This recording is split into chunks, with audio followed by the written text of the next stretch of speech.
ఎన్నికలు ముగిసినప్పటికీ అన్ని రాజకీయ పార్టీల్లోనూ ప్రధానంగా ప్రజల్లోనూ కూడా ఒక ఉత్కంఠ పరిస్థితిగా నెలకొంది. ఎవరు ఎక్కడి నుంచి గెలుస్తారనేది ప్రధానంగా కొనసాగుతున్న ఉత్కంఠ. అయితే 175 నియోజకవర్గాలు ఒక ఎత్తు అయితే ఒక పిఠాపురం కాన్స్టిట్యున్సీ మాత్రం ఒక ఎత్తుగా చెప్పుకోవాలి. ఎందుకంటే ఖచ్చితంగా అక్కడ పవన్ కళ్యాణ్ గెలుస్తారా లేదా అంటూ అన్ని పార్టీల్లోనూ సాధారణ ప్రజల్లోనూ కూడా చర్చనీయాంశంగా మారింది.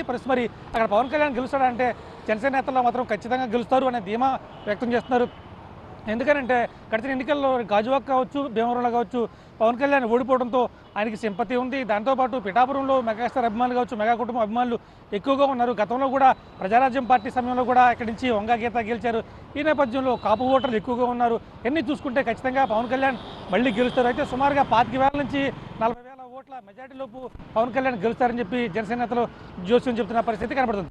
మరోవైపు పిఠాపురంలో కలిసి వచ్చిన కూటమి ఎన్వీఎస్ వర్మ ఎవరైతే ఉన్నారో, వర్మ కావచ్చు, బీజేపీ కావచ్చు, టీడీపీ కావచ్చు, మొత్తం అన్నీ కూడా కలిసి ఏకంగా పోటీ చేయడం వల్ల జనసేనకు ఓట్ బ్యాంక్ మరింత పెరిగిందని చెప్పాలంటే పవన్ కళ్యాణ్ ఏదైతే చెప్పాడో ఖచ్చితంగా ఎస్సీపీ వ్యతిరేక ఓట్ బ్యాంకును చీలనివ్వను అని చెప్పి ఆయన ఏ రకంగా ముందుకు వెళ్ళాడో, కూటమి కూడగట్టడంలో ఎంత కృషి చేశారో అంతా కూడా పిఠాపురంలో చాలా స్పష్టంగా అర్థమవుతుంది. మరోవైపు పెరిగిన పోలింగ్ శాతం కూడా జనసేనకు అనుకూలమేనని చెప్పి జనసేన నేతలు చెప్తున్నారు. ఎందుకంటే బయట నుంచి వచ్చిన వాళ్ళందరూ కూడా పెరిగిన ఓటింగ్ శాతం అంతా కూడా బయట నుంచి వచ్చిన ప్రజలు ఇక్కడ పిఠాపురంలో ఓట్లు ఉన్నాయి, వచ్చి ఓటు హక్కు వినియోగించిన వీళ్ళందరూ కూడా ప్రభుత్వం నుంచి సంక్షేమ పథకాలు పొందేవారు కాదు. సో ఖచ్చితంగా ఆ బయట నుంచి వచ్చిన పెరిగిన పోలింగ్ ఓటింగ్ శాతం ఏదైతే ఉందో ఖచ్చితంగా అంతా కూడా పవన్ కళ్యాణ్కే పడుతుందనే ధీమా వాళ్ళు వ్యక్తమవుతుంది. మరోవైపు పిఠాపురం స్థానికంగా చూసుకుంటే పవన్ కళ్యాణ్ వస్తే కనుక ఖచ్చితంగా పిఠాపురాన్ని ఆ దేశంలోని అత్యున్నత నియోజకవర్గంగా మారుతారనేది ఆ ప్రజల్లో మాత్రం చాలా బలంగా వినపడుతుంది.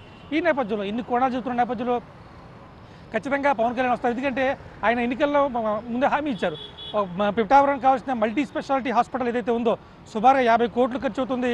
ఒకవేళ ప్రభుత్వం ఇవ్వలేకపోతే, సమయం సరిపోక నిధులు కేటాయించలేకపోతే తన సొంత నిధులతో కానీ అలాగే స్నేహితుల పరిచయాల ద్వారా బయటిని తీసుకొచ్చి ఖచ్చితంగా మల్టీ స్పెషాలిటీ హాస్పిటల్ కడతాను, ఇతరత్ర సదుపాయాలు కల్పిస్తానని చెప్పి చాలా స్పష్టంగా చెప్పిన పరిస్థితి ఉంది.